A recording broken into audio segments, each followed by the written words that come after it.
प्रस्ताव पर चर्चा माननीय अखिलेश यादव जी।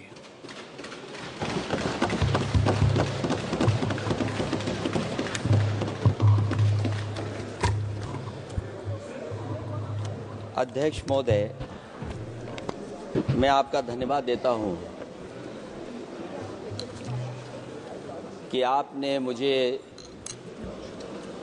महामहिम राष्ट्रपति जी के अभिभाषण पे बोलने का मुझे समय दिया है। अध्यक्ष जी,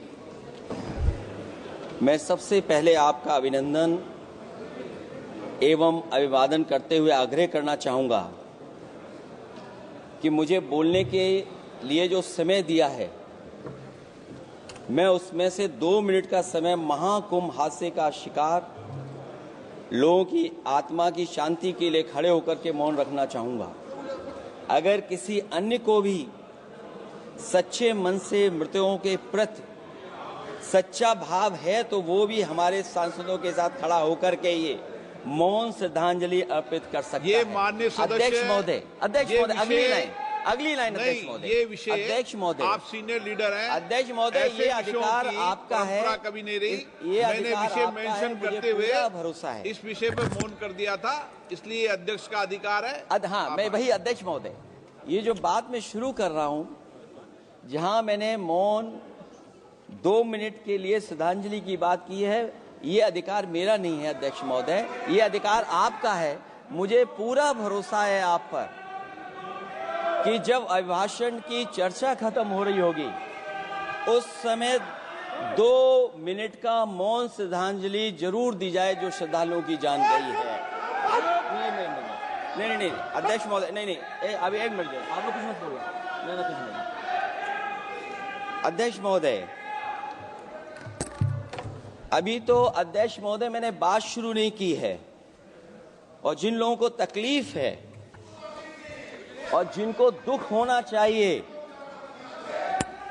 उनके बारे में मैं, हालांकि वो बाद में कहना चाहता था महाकुंभ के बारे में, लेकिन अध्यक्ष महोदय क्योंकि बहुत सारे माननीय सदस्य ये सुन नहीं सकते हैं, इसलिए मैं बात वहीं से शुरू करता हूं। आप देश के परम अभिभावक होने के नाते हमारा आपसे अनुरोध है कि जहां सरकार बजट के आंकड़े लगातार दे रही है, और जब मैंने अभिभाषण पढ़ा अध्यक्ष महोदय, बहुत सारे आंकड़े सरकार ने दिए हैं। आंकड़े देने से पहले महाकुंभ में मरने वालों के आंकड़े भी दे दें। महाकुंभ की व्यवस्था के बारे में स्पष्टीकरण देने के लिए मेरी मांग अध्यक्ष महोदय, सर्वदलीय बैठक बुलाई जानी चाहिए। महाकुंभ आपदा प्रबंधन व खोया पाया केंद्र की जिम्मेदारी सेना को दी जाए। महाकुंभ हादसे के शिकार लोगों की मृत्यु, घायलों का इलाज, दवाइयों, डॉक्टर, भोजन पानी, परिवहन की उपलब्धता का आंकड़ा संसद में पेश किया जाए। महाकुंभ हादसे के लिए जिम्मेदार लोगों पर, महाकुंभ हादसे के लिए जिम्मेदार लोगों पर घोर दंडात्मक कार्रवाई हो। जिन्होंने सच छिपाया है उनको दंडित किया जाए। अध्यक्ष महोदय, हम डबल इंजन की सरकार से पूछते हैं, अगर अपराध बोध नहीं था तो आंकड़े दबाए, छिपाए और मिटाए क्यों गए हैं? सच छिपाना और मिटाना भी तो अपराध है। इसका दंड कौन भुगतेगा अध्यक्ष महोदय? जहां इंतजाम होना चाहिए था वहां प्रचार हो रहा था। एक धार्मिक समागम में डबल इंजन का राजनीतिक प्रचार अशोभनीय है, निंदनीय है। इतने बड़े हादसे के बाद कम से कम अब तो वो होर्डिंग उतरवा देना चाहिए।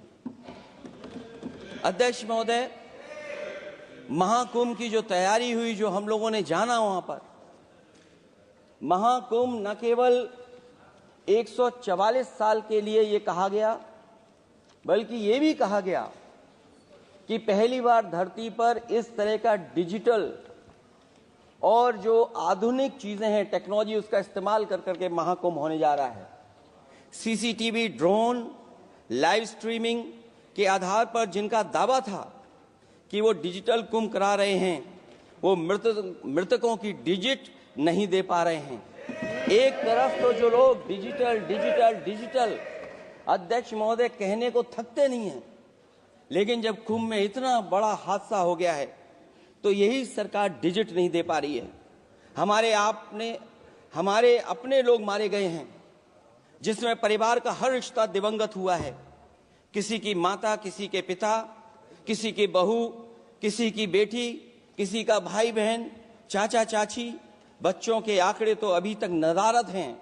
खोया पाया केंद्र ही लोगों को तो नहीं मिल रहा है। जो खोया पाया केंद्र था उसको भी लोग पा नहीं पा रहे, ढूंढ नहीं पा रहे। अध्यक्ष महोदय, कुंभ कोई पहली बार नहीं हो रहा है। कुंभ का आयोजन सदियों से होता आया है। हमारे पौराणिक और हमारे इतिहास के दस्तावेज ये बताते हैं कि समय समय पे जो भी सरकारें नहीं होंगी, जिसका भी राज रहा होगा अध्यक्ष महोदय, उसने महाकुंभ या इस तरह के कुंभ का आयोजन किया है। एक तरफ तो वो कि जो 144 साल बाद महाकुंभ होने जा रहा है, उसका इतना प्रचार किया। और मैंने तो कई टीवी इंटरव्यूज में, कई समाचार चैनलों पर ये बात सुनने में आई और सुनते रहे हम लोग कि सरकार ने 100 करोड़ लोगों के आने का इंतजाम किया है। और अगर 100 करोड़, अध्यक्ष महोदय, अगर ये बात गलत है तो मैं रिजाइन आपको देना चाहता हूं। अगर अध्यक्ष महोदय, ये माननीय सदस्य लोग अगर ये नहीं सुन पा रहे हैं तो मैं इनको एक एक को, आप नहीं गए स्नान करने, आप स्नान करने नहीं गए, इसीलिए इस तरह की भाषा का इस्तेमाल कर रहे हैं। अध्यक्ष महोदय, ये कहा गया कि 144 वर्ष के बाद ये हो रहा है। जहां तक मेरी समझ और जानकारी कहती है, जो एस्ट्रोनॉमी और एस्ट्रो चीजों को समझते होंगे वो ये स्वीकार करते होंगे, जो भी कुंभ होता होगा वो 144 वर्ष के बाद ही होता होगा। लेकिन ये कहा गया कि नक्षत्र ऐसे हैं, तो मैं अध्यक्ष महोदय सरकार से कहना चाहता हूं कि सतयुग से लेकर के कलयुग तक ये सनातन परंपरा रही है कि संत, महात्मा, साधु समाज मुहूर्त के हिसाब से शाही स्नान करते हैं। उसमें नक्षत्रों के हिसाब से जो सहयोग बनता है वही शाही स्नान का मुहूर्त होता है। लेकिन भाजपा के राज में ये सनातन परंपरा टूट गई। पहले सरकार ने संत समाज को शाही स्नान रद्द करने का आदेश दिया, जिससे अनादिकाल की सनातन परंपरा टूटी। और फिर जब देश भर में ये बात उठी, तो उन्होंने हादसे को छिपाकर फिर से आदेश दिया कि अखाड़े शाही स्नान करने जाएं। इससे सरकार ने पावन मुहूर्त के स्थान पर अपने मनमाने समय पर स्नान कराने का आदेश दिया। बात उस दिन या तिथि की नहीं होती है, बल्कि निश्चित मुहूर्त काल की होती है। ये सनातन परंपरा तोड़कर इन लोगों ने अच्छा नहीं किया। और ये क्या परंपरा टूटी है कि नहीं टूटी है, मैं समझता हूं अध्यक्ष महोदय मुझसे बेहतर सामने वाले ज्यादा जानते होंगे इसके बारे में। और जो लोग, अध्यक्ष महोदय, जो हम लोगों ने देखा वहां पर लोग पुण्य कमाने आए थे और अपनों के शव लेकर के गए हैं। चमत्कारी करिश्मा तो ये हुआ है, श्रद्धालुओं के शव मिल गए थे, पर सरकार स्नान करने वाले मरने वालों की बात स्वीकार नहीं कर रही थी। और इससे ऊपर ये बात जो वहां पर और हुई, अध्यक्ष महोदय, जब ये जानकारी हो गई कि कुछ लोगों की जान चली गई, लाशें हैं जो मोर्चरी में पड़ी हैं, अस्पताल में पड़ी हैं, उसके बाद सोचिए सरकार क्या कर रही है। अपने सरकारी हेलीकॉप्टर में फूड भर करके फूलों को डालने का काम किया। सोचिए, ये हमारी कहां की सनातनी परंपरा है। मैं जानना चाहूंगा सदन के माध्यम से हमारे माननीय सदस्य बताएं कि जहां लाशें पड़ी रही हों, न जाने कितनी चप्पलें पड़ी थीं, न जाने कितनी चप्पलें पड़ी थीं, न जाने कितने कपड़े पड़े थे, महिलाओं की साड़ियां थी, कपड़े थे, लेकिन उनको कैसे उठाया गया? उन सबको उठाया गया जेसीबी मशीन से, ट्रैक्टर की ट्रॉली से। उनसे उठा करके कहां फेंका कोई नहीं जानता, लेकिन जब उनको लगा कि वहां से बदबू आ रही है तो यही सरकार के लोग छिपाने लगे हैं। यही आपका महाकुंभ का आयोजन था, और हर बात को छिपाने के लिए न केवल ये लोग मीडिया का सहारा ले रहे हैं, मीडिया का सहारा लेते लेते सुनने में आया है कुछ दबाव और कुछ स्वीटनर भी दिए जा रहे हैं जिससे उनकी खबरें बाहर ना आ जाएं। और अगर अध्यक्ष महोदय ये बात सब गलत है मेरी, अगर ये बात सब गलत मैं कह रहा हूं, तो अभी तो नेता सदन को अभी भाषण देना है। और मैं ये बात और कहना चाहता हूं, आप अपने तरफ से जानकारी कर लीजिएगा। हमारे उत्तर प्रदेश के मुख्यमंत्री जी ने शोक नहीं प्रकट किया था। जब देश की राष्ट्रपति और प्रधानमंत्री जी ने शोक प्रकट किया, उसके बाद 17 घंटे बाद सरकार ने स्वीकार किया। अध्यक्ष मोदी, ये वो लोग हैं जो आज भी कोई सच्चाई स्वीकार नहीं कर सकते। इनका रास्ता क्या है मैं नहीं जानता हूं, कहां ले जाना चाहते हैं। लेकिन जब अध्यक्ष महोदय मैंने अभिभाषण पढ़ा है राष्ट्रपति महोदया का, तो वही पुरानी बातें कि 12 करोड़ शौचालय बन गए हैं, 10 करोड़ गैस कनेक्शन हो गए हैं, 80 करोड़ लोगों को राशन दिया जा रहा है, 25 करोड़ लोगों को मिडिल क्लास में शामिल कर दिया गया, न्यू मिडिल क्लास में शामिल कर दिया गया। 80 और 85 को अगर हम जोड़ दें अध्यक्ष महोदय, 105 करोड़ हो गए। बच्चों को और जोड़ दें तो सरकार अध्यक्ष महोदय किसके लिए काम कर रही है? किसके लिए काम कर रही है? अगर 80 को राशन दें, 25 को न्यू मिडिल क्लास में जोड़ दें, 105 करोड़ हो गए। और जो बाकी बचे हैं हमारे देश की आबादी, जिसको 140 करोड़ बता रहे हैं, उसमें कम से कम बच्चे कुछ तो संख्या होगी, आधी आबादी की संख्या होगी। अगर उसको हम बाहर निकालें तो आगे आज सरकार किसके लिए काम कर रही है? वही बात पुरानी सुनने को मिलती है कि राष्ट्रीय मिलिट्री स्कूल बन गए हैं, राष्ट्रीय मिलिट्री स्कूल जिनमें बालिकाओं की भर्ती शुरू हो गई है। अध्यक्ष महोदय, ये एक बता दें जो नया इन्होंने 10 साल के अंदर राष्ट्रीय मिलिट्री स्कूल खोला हो।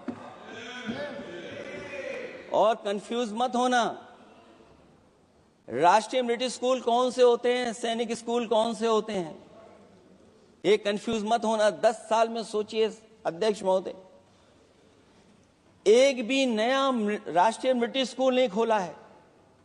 अगर खोला हो तो सरकार जरूर बताए। जो लोग कहते हैं हम ईज ऑफ डूइंग रिसर्च कर रहे हैं, अध्यक्ष महोदय, इनकी ईज ऑफ डूइंग रिसर्च हमने देखी है। इनकी ईज ऑफ डूइंग रिसर्च अपनी इमेज चमकाने के लिए और दूसरे की इमेज बर्बाद करने के लिए ईज ऑफ डूइंग रिसर्च चल रही है। ईज ऑफ डूइंग बिजनेस, मैं देखता हूं जहां कहीं भी इन्वेस्टमेंट मीट होती है, देश के सभी मंत्री वहां पहुंच जाते हैं, सरकार के मुखिया भी जाते हैं वहां। मुझे याद है उत्तर प्रदेश में सबसे बड़ा आयोजन हुआ था इन्वेस्टमेंट मीट का। न केवल इन्वेस्टमेंट मीट इन्वेस्टर्स को बुलाया गया था, बल्कि डिफेंस एक्सपो के भी कार्यक्रम कई हुए थे। और अध्यक्ष महोदय, भरोसा ये दिलाया गया था कि जो एमओयू हो रहे हैं 40 लाख करोड़ के, उसको जमीन पर उतार लिया जाएगा। मैं इन्हीं डबल इंजन की सरकार से जानना चाहता हूं कि जो 40 लाख करोड़ के MOU हुए उसमें कितना जमीन पर ये सरकार उतार पाई है। कहीं ऐसा तो नहीं है कि सरकार के डबल इंजन आपस में ही टकरा रहे हों। अब तो जो खबरें हम लोग पढ़ते हैं, न केवल इंजन टकरा रहे हैं अध्यक्ष महोदय, अब तो डब्बे भी टकराने लगे हैं। सुना है क्योंकि दिल्ली में चुनाव है,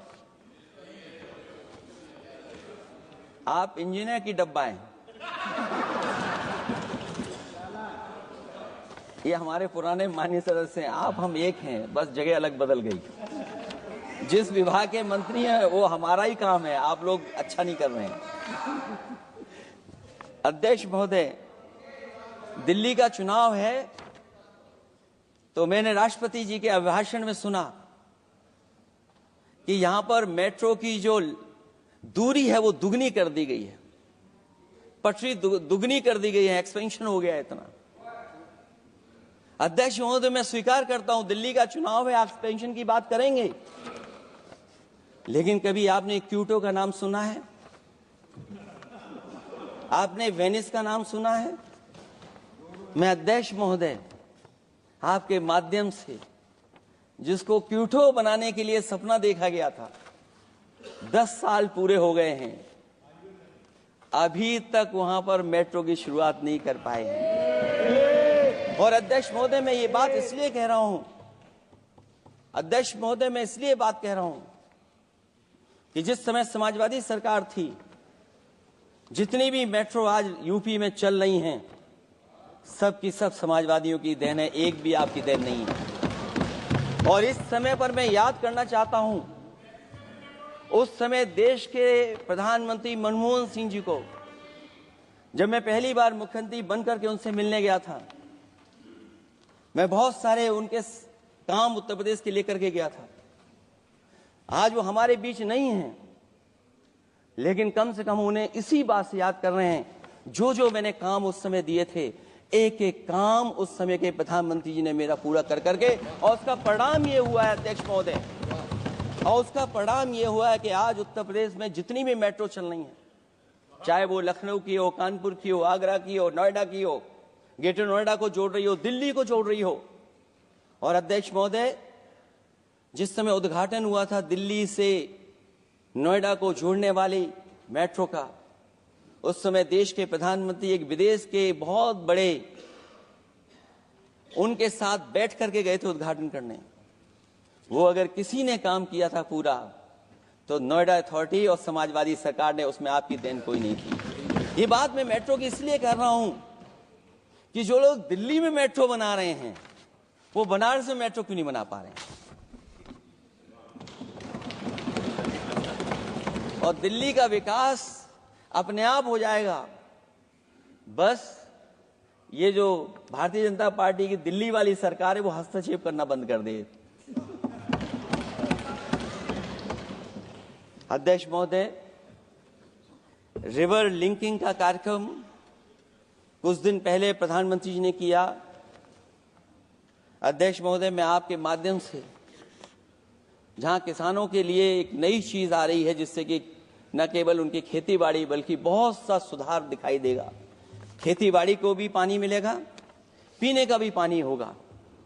इंटरलिंकिंग पुरानी योजना है, और मुझे याद है जब पहली बार उसका MOU साइन हुआ था, उस समय दोनों प्रदेश के मुख्यमंत्री शामिल थे, लेकिन जब उद्घाटन हुआ है तो दोनों के प्रदेश के मुख्यमंत्री वहां से गायब थे। और वो कारण अगर जानना चाहोगे तो वो कारण भी बता दूंगा अगर आप कहोगे तो। जहां इंटरलिंकिंग हो रही रिवर की, ये अच्छी योजना है। 40,000 करोड़ रुपए आप खर्च करने जा रहे हैं। लाखों लाख जमीन उत्तर प्रदेश और मध्य प्रदेश की सिंचाई के लिए शामिल हो जाएगी, लोगों को पीने का पानी मिलेगा। लेकिन जिनकी जमीन जाएगी, उन किसानों को, गरीबों को क्या सरकार मदद कर रही है? लैंड एक्विजिशन मैंने भी की एक समय पर, और मुझे याद है अध्यक्ष महोदय, जब मैंने लैंड एक्विजिशन किया था, उसमें भारत का ये लैंड एक्विजिशन एक्ट नहीं आया था। मैंने किसानों से बातचीत की थी, और किसानों से समझाया कि ये योजना से, परियोजना से क्या लाभ होने जा रहा है। वहां के किसान तैयार हो गए और उसका परिणाम ये था कि 21 महीने में देश का सबसे बेहतरीन एक्सप्रेसवे और जमीन एक्वायर कर करके हम लोगों ने बना करके दिखा दिया। और जब उद्घाटन हुआ था तो उसमें भारतीय वायुसेना के विमान सुखोई और मिराज को उतार करके हम लोगों ने उद्घाटन किया था उसका। ये बात मैं इसलिए बता रहा हूं, जिस हाईवे पर देश के प्रधानमंत्री उतरे थे और उद्घाटन के बाद प्रधानमंत्री जी के पीछे पीछे कोई चल करके आया था, वो हाईवे भी अगर किसी ने डिजाइन किया था तो समाजवादी सरकार का डिजाइन था, वो भारतीय जनता पार्टी का डिजाइन नहीं था। और अगर इनका डिजाइन होता तो उत्तर प्रदेश में कोई नया हाईवे ऐसा बना करके दिखाएं जिससे हवाई जहाज उतर जाए। नहीं तो मैं मानूंगा कि आप जो कह रहे हैं कि आधुनिक इंफ्रास्ट्रक्चर बनाना चाहते हैं, आपकी परिभाषा क्या है आधुनिक इंफ्रास्ट्रक्चर की? और ये बात में जो इतनी घुमा फिरा के कह रहा हूं, वो बात में लौट करके उसी पे जा रहा हूं। अध्यक्ष महोदय, अगर 40,000 करोड़ की योजना बनी है रिवर इंटरलिंकिंग की, तो जिन किसानों की, जिन गरीबों की जमीन जा रही है, उन किसानों को आप सही तरीके से मुआवजा, मदद उनकी क्यों नहीं कर रहे हो आप? अध्यक्ष महोदय, मैं इस अभिभाषण के माध्यम से जब सदन में जवाब आए तो उन किसानों की मदद होनी चाहिए। वो किसानों के पास कुछ नहीं है। उसके बाद आपका जो पैकेज है, आपका पैकेज पता नहीं क्यों कंजूस बनाता है कोई, आपका पैकेज कंजूस बनाता है कोई। कम से कम आपका दिल बड़ा होना चाहिए, और इतना बड़ा दिल हो कि किसान खुशहाली के रास्ते बजाए। आपने किसानों की आय दोगुनी नहीं की, आप आय दोगुनी नहीं कर पाए हैं। कम से कम उन्हें वो मदद करने का काम करें। इसमें अध्यक्ष महोदय, मैं राष्ट्रपति जी के अभिभाषण पर पढ़ रहा था कि सोलर को लेकर के और रूफ टॉप सोलर एनर्जी को, स्कीम को लेकर के बहुत बड़ी योजना और कई हजार करोड़ रुपए सरकार खर्च कर रही है। मुझे याद है जब देश के राष्ट्रपति कलाम साहब थे, उन्होंने एक प्रेजेंटेशन किया था सरकार के सामने, और प्रेजेंटेशन के बाद मैंने उनसे निवेदन किया कि अगर ये योजना मैं कर दूं तो आप क्या उद्घाटन करने आएंगे? उन्होंने कहा कि अगर ये आप कार्य योजना लागू कर देंगे तो उद्घाटन करने भी मैं आऊंगा। अध्यक्ष महोदय, उस दिन आंधी तूफान था, टेंट बिल्कुल उड़ गया था, इतना शायद पानी और बिजली का चमकना इतना था कि मैंने खुद रिक्वेस्ट की थी उनसे कि आप मत आइए, फिर कभी हम लोग कार्यक्रम कर लेंगे। लेकिन वो कार्यक्रम में आए, उन्होंने उद्घाटन किया। और अध्यक्ष महोदय, जो लोग कह रहे हैं 40,000 करोड़ की रूफटॉप स्कीम लाए सोलर की, जो मिनी ग्रिड बना करके पूरे के पूरे गांव को हम लोगों ने फ्री बिजली दी थी।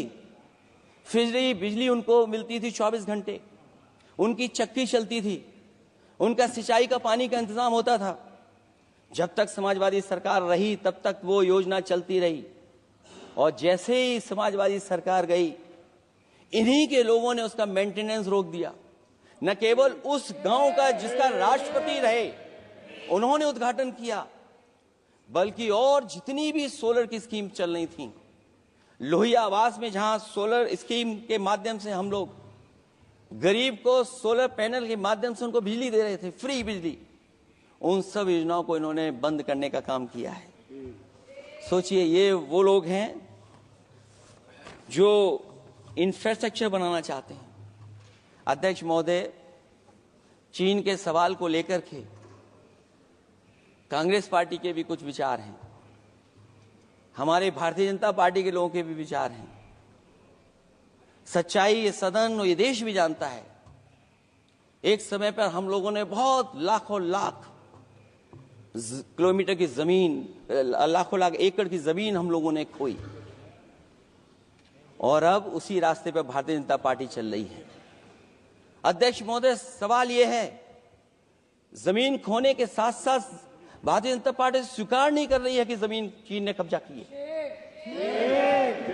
और ये बात अगर हम लोग कह रहे हैं तो जो अखबारों में खबरें निकलती हैं, टीवी पे कभी कभी खबरें आती हैं अध्यक्ष महोदय, सरकार को कहिए कि ऐसे चैनल, ऐसे अखबारों पे एफआईआर लिखा करके उन्हें जेल भेज दो, क्योंकि कुंभ की जो खबर चलाना चाहते थे, कुंभ की जो खबर देना चाहते थे, उन कुछ साथियों पे आपने एफआईआर लिखा दी है।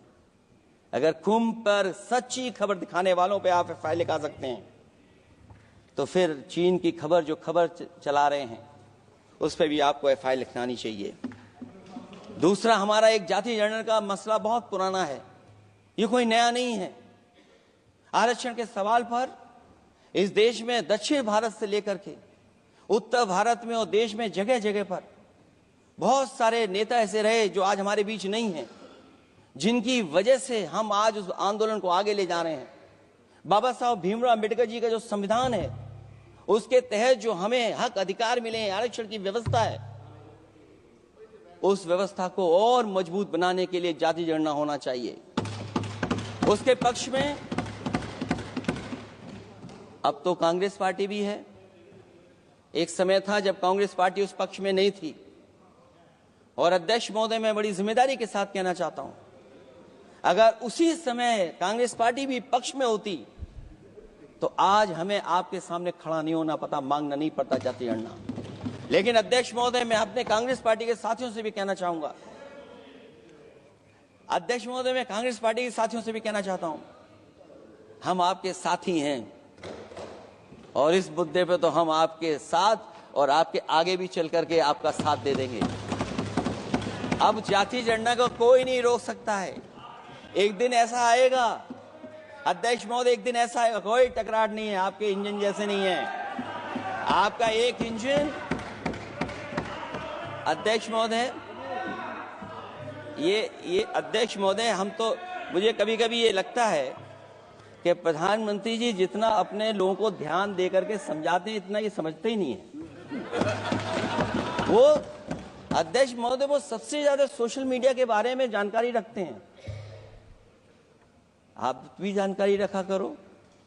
अगर आप जानकारी रखोगे तो आपको सच्चाई पता लग जाएगी। एक इंजन ने नमस्कार नहीं किया था दूसरे इंजन को, अगर याद हो तो पता कर लें। और ये बात अगर छिपी हुई हो, ऑनरेबल मेंबर, अध्यक्ष महोदय, अभी तो मैंने शुरू नहीं किया, मेरा लिखा हुआ बहुत लंबा है। कंक्लूड करें, आप समाप्त करें प्लीज। और अध्यक्ष महोदय, एक सवाल और बड़ा उठा है, नौकरी को लेकर के, रोजगार को लेकर के, और हमारे भारत की जो मैन्युफैक्चरिंग सेक्टर है उसको बढ़ावा कैसे दिया जाए। चीन जैसा देश केवल एक पे हमला नहीं कर रहा है अध्यक्ष महोदय, आपकी जमीन भी छीन रहा है और आपका बाजार भी छीन रहा है। और ये बात अगर गलत हो तो सरकार हमें बताए, वो आंकड़े दे। अगर कांग्रेस पार्टी का रास्ता था तो आपका रास्ता कांग्रेस पार्टी का क्यों है? अगर कांग्रेस पार्टी का वो रास्ता था तो आपका रास्ता क्यों है? वो मैं तो जानता हूं, जिस दिन उनके सहयोगी साथी समझ लेंगे, वो भी साथ छोड़ जाएंगे। दूसरा जो सवाल कहा गया है अध्यक्ष महोदय, जिस समय बाजार खोला गया, जिस समय हमारा व्यापार के लिए पूरा बाजार खोल दिया,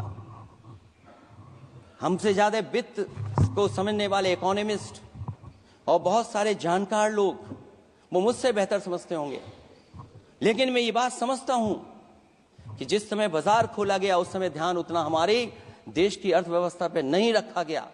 अगर उसी समय पर मैन्युफैक्चरिंग सेक्टर को जिस जिम्मेदारी से रखना चाहिए था नहीं रखा गया, अगर उस समय रखा गया होता तो शायद अध्यक्ष महोदय हम लोग चीन से आगे निकल गए होते।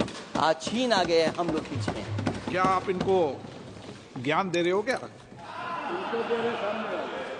अध्यक्ष महोदय, अपना रास्ता तो वही है, साइकिल वाला। इसलिए अध्यक्ष महोदय, अगर मेरा समय है अभी, क्योंकि मैं बहुत कुछ लेकर के आऊं। और जहां तक इंफ्रास्ट्रक्चर की बात है, आप कहते हैं कि देश का आधुनिक इंफ्रास्ट्रक्चर बनेगा, न केवल उसके नागरिकों को एक बेहतर जीवन, देश की नई पहचान देता है, बल्कि देश को एक नया आत्मविश्वास भी देता है। अरे अगर ये बात सच है तो अध्यक्ष महोदय, मैं वो बात कहना चाहता हूं कि 2022 के चुनाव से पहले एक बुंदेलखंड एक्सप्रेस वे बनाया गया था। और जिसकी तैयारी को लेकर के देश के प्रधानमंत्री जी गए थे, कितनी सजावट हुई थी, कितनी तैयारी हुई थी। जो हमारे बुंदेलखंड के साथी माननीय सदस्य चलते होंगे बुंदेलखंड के एक्सप्रेसवे पर, वो जानते होंगे। प्रधानमंत्री जी उद्घाटन करके गए, पानी बरस गया, बुंदेलखंड बह गया, एक्सप्रेसवे बह गया। और सोचिए अध्यक्ष महोदय, कब उद्घाटन किया था आपने? 22 में, और आज भी मेंटेनेंस चल रहा है उसमें। 22 के बाद से आज तक भी मेंटेनेंस चल रहा है। और कहीं अगर आपने जो गाड़ियां बाजार में ला दी हैं, जो बाजार में आजकल अध्यक्ष महोदय जो गाड़ियां आ गई हैं, अगर वो कहीं अपनी रफ्तार से चलेंगी तो या तो पेट दर्द होगा या कमर का दर्द होगा, दोनों में से एक के लिए तो इलाज जाना ही पड़ेगा। और वो कितने हजार करोड़ का बना? 14,000 करोड़ का। इसी तरह गोरखपुर लिंक एक्सप्रेसवे यूपी में 91 किलोमीटर। जो हमारे रोड की जानकारी रखते होंगे, एनएचआई की जानकारी रखते होंगे, वो जानते होंगे कि गोरखपुर लिंक जो 2022 में शुरू हो जाना चाहिए था, वो अभी तक शुरू नहीं हो पाया। वो 91 किलोमीटर का 7,283 करोड़ का बन रहा है। जो पूर्वांचल एक्सप्रेसवे, कभी समाजवादी सरकार ने उसको डिजाइन किया, उसको सब कुछ आगे बढ़ाया, वो 340 किलोमीटर का 22,000 करोड़ के लगभग का बना है। लेकिन जहां तक मैं बना करके छोड़ गया, वहां से आगे नहीं बढ़ा। और अगर वो बढ़ गया होता तो बिहार और बंगाल के लोगों के लिए बहुत रास्ता आसान हो जाता। इसी तरह एक गंगा एक्सप्रेसवे बन रहा है, जिसके बारे में सरकार ने ये कहा कि हम कुंभ से पहले शुरू कर देंगे, कुंभ से पहले गंगा एक्सप्रेसवे शुरू हो जाएगा। अध्यक्ष महोदय, वो नहीं शुरू हो पाया। मुझे लगता है जिस रफ्तार से वो काम हो रहा है, अगला जब अर्ध कुंभ आएगा तब तक ही बन पाएगा वो। ये बातें मैं इसलिए बोल रहा हूं अध्यक्ष महोदय, क्योंकि यूपी को, बिहार को दे दिया, हमें कोई तकलीफ नहीं है। बिहार भी तरक्की करे, हम भी साथ देंगे बिहार का, कोई तकलीफ नहीं है। लेकिन यूपी में अगर कोई भी एक भारत सरकार के एनएचआई का एक्सप्रेसवे आया हो तो बता दे। एक भी कोई एक्सप्रेसवे दिया हो तब, जब देश के प्रधानमंत्री को 2 बार और नहीं तीसरी बार भी मौका दिया उत्तर प्रदेश ने। मैं अध्यक्ष महोदय आपका इशारा समझ रहा हूं। बाकी अध्यक्ष महोदय भाषण में अब बजट पे पढ़ दूंगा, मेरा बाकी भाषण बजट में होगा। मैं अपना भाषण खत्म करते हुए केवल इतना कहना चाहता हूं, मैं जो मेरे सुझाव आए हैं उन सुझावों को शामिल करे सरकार, और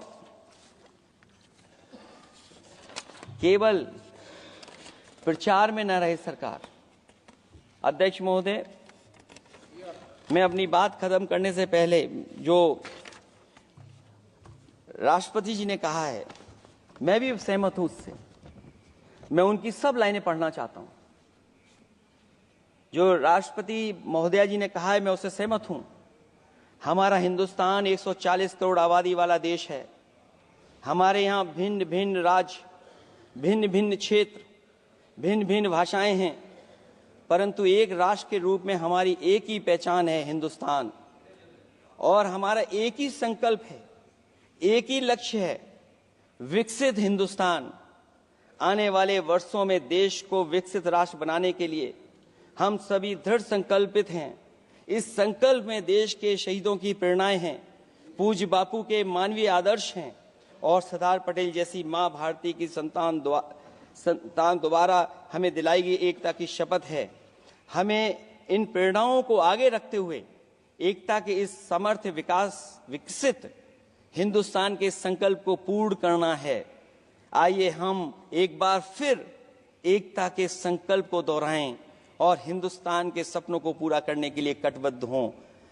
जब हम साथ मिलकर बढ़ेंगे तो हमारी भावी पीढ़ियां 2047 में अवश्य विकसित, सशक्त, समर्थ, समृद्ध, सोशलिस्ट, सेकुलर, डेमोक्रेटिक हिंदुस्तान देखेगी। मैं इतनी ही बात कहते हुआ, क्योंकि 10 बजट आपने पेश किए हैं, वो आप समझ गए होंगे, आप समझ गए बात को जो मैं कह रहा हूं। अध्यक्ष महोदय, जो बात मैं कह रहा हूं वो बात वहां तक पहुंच गई है, उनके चेहरे बता रहे हैं कि बात वो पहुंच गई है। और मैं अपने अंत में बस यही कहूंगा, क्योंकि 10 बजट के बाद ये अभिभाषण सुन रहे हैं हम लोग, 11वां बजट आ गया है। बजट हो ऐसा जिसमें सबके लिए उम्मीदें हों, समृद्धि की दिवाली और खुशियों की ईद हो। बहुत बहुत धन्यवाद अध्यक्ष महोदय, मैं आपका धन्यवाद देता हूं और सभी माननीय सदस्यों का जिन्होंने सुनने का काम किया। बहुत धन्यवाद।